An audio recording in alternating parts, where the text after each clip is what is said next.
အားလုံးပဲတာလီစောပါရခိုင်ပြည်နယ်ဘူးသီးတောင်မောင်တော်မြို့နယ်တွေဖြစ်တဲ့ဒီမြန်မာဘင်္ဂလားဒေ့ရှ်နယ်စပ်တစ်လျှောက်မှာဒီအစ္စလာမစ်မွတ်စလင်အသွင်ရောက်လက်နက်ကိုင်အဖွဲ့တွေရဲ့ချိန်ချောက်လာမှုတွေရခိုင်ပြည်နယ်အတွင်းမှာမွတ်စလင်တွေအတွက်တည်တံ့ပြည်နယ်တစ်ခုထူထောင်ဖို့ဒီဘင်္ဂလားဒေ့ရှ်အင်အားကြီးပါတီတစ်ခုကတောင်းဆိုမှုတွေ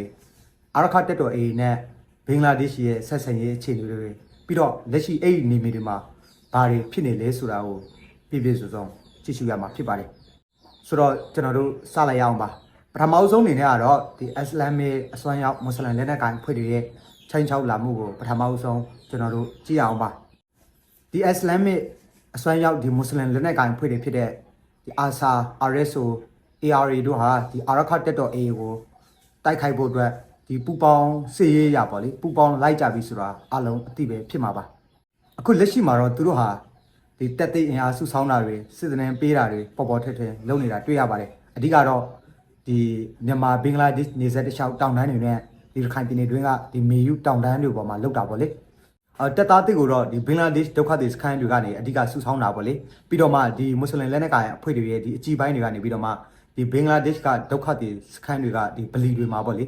နေ့စဉ်နေ့တိုင်းဒီစစ်သွေးကြွစေမဲ့ဟောပြောမှုတွေလှုပ်ဆောင်တာရှိတယ်လို့အဲ့ဒီဒုက္ခသည်စခန်းတွေမှာရှိတဲ့သူတွေကပြောပါတယ်ဆိုတော့ဒီအကြီးပိုင်းတွေရဲ့ပြောဆိုမှုတွေကိုကြည့်ရင်ဒီရခိုင်ပြည်နယ်တွင်းကိုအင်အားလုံးရင်းနဲ့လူသားလှိုင်းတိုက်ခိုက်မှုတွေအထိရှိလာနိုင်တယ်လို့သူတို့ကဆိုကြပါတယ်ပြီးတော့မှဒီအဖွဲ့တွေမှာခက်မီလက်နက်တွေတက်ဆင်မှုတွေရှိလာတာလည်းတွေ့ရပါတယ်အရင်တုန်းကတော့ဒီအာဆာတို့ RSO တို့ဟာဒီမူရစေဝါမှောင်ကိုကိုင်းတွေလူကူကူးတာတွေပြန်ပေးဆေးတာတွေကိုအဓိကလုပ်ကြတာပေါ့လေဆိုတော့ဒီဘူးတီတောင်နဲ့မောင်တော်ကိုအာရခတက်တော်တွေကတိုက်ခိုက်လာချိန်မှာတော့ဒီစစ်ကောင်စီကသူတို့နဲ့ပူးပေါင်းပြီးတော့မှလက်နဲ့ထောက်ပံ့တာတွေရှိတယ်စစ်တမ်းပေးတာတွေရှိတယ်လူတစ်တွေစုဆောင်းတာတွေရှိတယ်ဆိုတော့ဟိုတခြားနည်းနည်းကြည်လာတဲ့သဘောပေါ့လေဒါအပြင်ဒီစစ်ကောင်စီကနေပြီးတော့မှဘူးတီတောင်နဲ့မောင်တော်ကိုလက်ရတဲ့ချိန်မှာသူတို့ရဲ့ဒီအာဆာတို့ RSO တို့သူတို့တက်အင်အားတွေကိုဖြစ်ဖို့အတွက်သူတို့ဒီတော်လန်ရေးဖွဲ့လိုမျိုးအဲ့လိုစေယုံတာတွေရှိတယ်ပေါ့လေဒါပေမဲ့လက်ရှိမှာတော့သူတို့ဟာဒီမွေးရစေဝါတွေပြီးရင်လူမောင်ဖို့ကူးတာတွေပြင်ပေါ့လေဒီကင်းလင်းနေတဲ့ဒီအာရခတက်တော်ရေးတက်ဖွဲ့ဝင်တွေကိုခြုံကိုတိုက်ခိုက်တာအရက်သားတွေကိုပြစ်ခတ်ဖမ်းဆီးတာပြန်ပေးဆွေးတာတွေလုပ်နေပါတယ်ဒီနေမြေတစ်ချောက်ပေါ့လေဒီဘူးတီတောင်နဲ့မောင်တော်မြို့နယ်တွေပြီးရင်မြန်မာဘင်္ဂလားဒေ့ရှ်နေဆက်တစ်ချောက်ကိုဒီအာရခတက်တော်ရေးကတိမ်ပိုင်းချိန်ကလေးကဒီအစွမ်းရောက်ဒီအစ္စလာမစ်လက်နက်ကိုင်အဖွဲ့တွေကို A ကလိုက်လင်ရှင်းလင်းနေတာတော့ရှိပါတယ်ဒါပေမဲ့ဒီမြေပြင်ကိုသူတို့ရဲ့စိတ်ဝင်လာမှုတော့အခုထိဟိုမရက်တက်နိုင်သေးဘူးပေါ့လေဒါဟာဒီစစ်ကောင်စီတက်တွေမရှိတော့ပေမဲ့ဒီအာရခတက်တော်ရေးရင်ဆိုင်နေရတဲ့စိန်ခေါ်မှုတစ်ခုဖြစ်ရှိနေတာပေါ့လေနောက်ထပ်ဒီဘင်္ဂလားဒေ့ရှ်ရဲ့နိုင်ငံရေးအရထိုးနှက်လာမှုတစ်ခုပေါ့လေဒါကတော့ဒီဘင်္ဂလားဒေ့ရှ်ရဲ့အင်အားကြီးပါတီတစ်ခုကနေပြီးတော့မှဒီပြောတာပေါ့သူတို့ပြောတာကတော့ဒီရခိုင်ပြည်နယ်အတွင်းမှာပဲရခိုင်မြေပေါ်မှာပေါ့ဒီမွတ်စလင်တွေအတွက်တိကျလွတ်လပ်တဲ့ပြည်နယ်တစ်ခုထူထောင်ပေးဖို့သူတို့စီကပြောလာတာရှိပါတယ်အဲ့ဒါကိုဒီဘင်္ဂလားဒေ့ရှ်ရဲ့အင်အားကြီးပါတီတစ်ခုဖြစ်တဲ့ဒီဂျာမတ် JLP ပါတီကနေပြီးတော့မှဒီတရုတ်ကွန်မြူနစ်ပါတီ CCP ကကိုယ်စားလှယ်တွေကိုပြောဆိုခဲ့တာပေါ့ဒီပြီးခဲ့တဲ့ဒီဧပြီလ28ရက်နေ့ကဒီဒါကာမှာအဲ့ဒီပါတီတွေရဲ့ကိုယ်စားလှယ်တွေတွေ့ဆုံစဉ်မှာအခုလိုပြောဆိုသွားတာပါဒီကိုယ်စားလှယ်တွေချင်းချင်းပြောဆိုတဲ့အထက်မှာဘာတွေပါလဲဆိုရင်ဒီမြန်မာပြည်ဖက်ကနေဒီဘင်္ဂလားဒေ့ရှ်ထွက်ပြေးလာတဲ့ဒုက္ခတွေတန်းကျော်ရှိတယ်ပေါ့လေသူတို့ကိုဒီအစားအသောက်အမိုးကာတွေထောက်ပံ့တာအဖြစ်မဟုတ်ဘူးရခိုင်မြေပေါ်မှာသူတို့အတွက်ဒီတီးခြားလွတ်လပ်တဲ့ပြည်နယ်တစ်ခုထူထောင်ပေးဖို့ဆိုပြီးတော့မှပြောတာပေါ့ဟိုအလားတူပဲဒီလက်ရှိဒီဘင်္ဂလားဒေ့ရှ်ရဲ့အစိုးရဒီဒေါက်တာယူနက်ဟာလည်းသူရောက်တဲ့နေရာတိုင်းမှာဒီမွတ်စလင်တွေအတွက်ရခိုင်မြေပေါ်မှာစစ်စုံတစ်ခုလုပ်ပေးဖို့ပြောဆိုတာရှိပါတယ်ဒီလိုဘင်္ဂလားဒေ့ရှ်အကြီးပိုင်းတွေရဲ့ပြောဆိုမှုတွေကရခိုင်လူထုတွေအတွက်တော့အတော်လေးဒေါသထွက်စရာပေါ့လေဘာလို့လဲဆိုရင်တမိုင်းเจ้าရပဲကြည်ကြည်ဘလို့ထောက်ထားရပဲကြည်ကြည်ဒီဘူးတီတောင်နဲ့မောင်တော်မျိုးတွေဟာရခိုင်လူမျိုးတွေရဲ့ဘိုးဘွားပိုင်နေမြေဖြစ်တယ်ပေါ့လ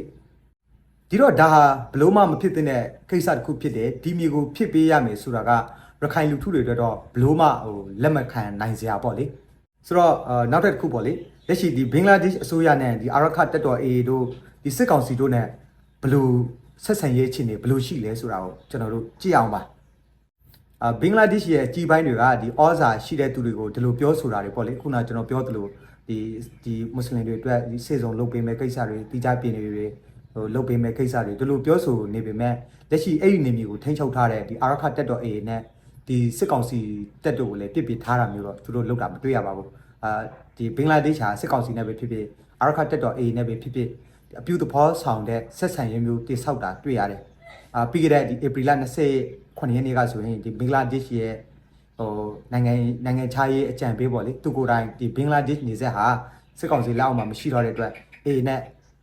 ဆက်ဆံလို့မဖြစ်တော့ဘူးဆက်ဆံရတော့မယ်ဆိုပြီးတော့မှသူကိုယ်တိုင်လည်းပြောဆိုခဲ့တာရှိတယ်ပြီးရင်တစ်ဖက်မှာလည်းဒီအာရခတက်တော် A ဟာဒီရခိုင်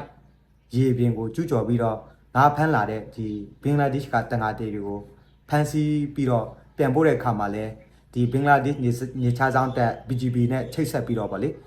သူတို့ဆွတ်ပေးတာတွေ့ရတယ်ဒါကိုကြည့်ရင်ဒီအောက်ခြေမှာဘင်္ဂလားဒေ့ရှ်နဲ့ဒီအာရခတက်တော် A တို့ဒီအပြုသဘောဆောင်တဲ့ဆက်ဆံရေးမျိုးရှိနေတာကိုကျွန်တော်တို့တွေ့နိုင်ပါတယ်စစ်ကောင်စီနဲ့လည်းထိုနေတူပါပဲဘန်ကောက်မှာပြုလုပ်တဲ့အစည်းအဝေးမှာပေါ့လေဒီဘင်္ဂလားဒေ့ရှ်မှာခိုလုံနေတဲ့ဒီဒုက္ခသည်တွေကိုမြန်မာနိုင်ငံမှာပြန်လည်နေရာချထားဖို့ဒီစစ်ကောင်စီနဲ့ဒီသဘောတူထားတာရှိပါတယ်ဒါပေမဲ့ဒီစစ်ကောင်စီထိန်းချုပ်ဖို့မရှိတော့တဲ့ဘူးတီတောင်နဲ့မောင်တော်မြို့နယ်တွေမှာဒီအာရခတက်တော် A နဲ့ဆွေးနွေးမှုမရှိရင်ဒီဒေသတွေမှာလက်ခံဖို့ဘလို့ပုံစံနေမှမဖြစ်နိုင်ဘူးပေါ့လေဆိုတော့ဒီဒုက္ခသည်တွေကိုဘယ်နေရာမှာချထားဖို့ဒီစစ်ကောင်စီကသဘောတူခဲ့တာလေဆိုတာတော့စဉ်းစားစရာပါနောက်ဆုံးအနေနဲ့ကတော့လက်ရှိဒီဘူးတီတောင်မောင်တော်မြို့နယ်တွေနဲ့ဒီမြန်မာဘင်္ဂလားဒေ့ရှ်နယ်စပ်တစ်လျှောက်မှာဘာတွေဖြစ်နေလဲဆိုတာကိုကျွန်တော်တို့ကြည့်အောင်ပါ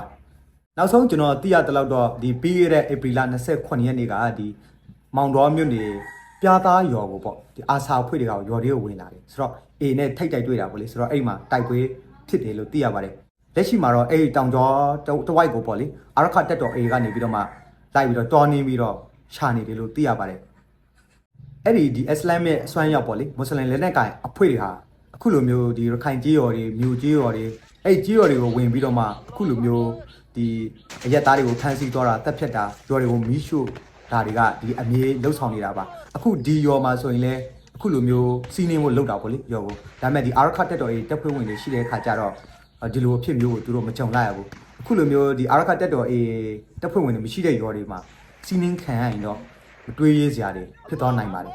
ဆိုတော့အာရခတက်တော် A အနေနဲ့ဒီစိန်ခေါ်မှုတွေကိုဘယ်လိုကြော်လွှားမလဲချစ်ဆက်ပြီးတော့ဘာတွေဆက်ဖြစ်လာမလဲဆိုတာကိုတော့ကျွန်တော်တို့ဆက်လက်စောင့်ကြည့်ရမှာဖြစ်ပါတယ်ခင်ဗျာအဆုံးထိကြည့်ပေးကြတဲ့အတွက်ကျေးဇူးအများကြီးတင်ပါတယ်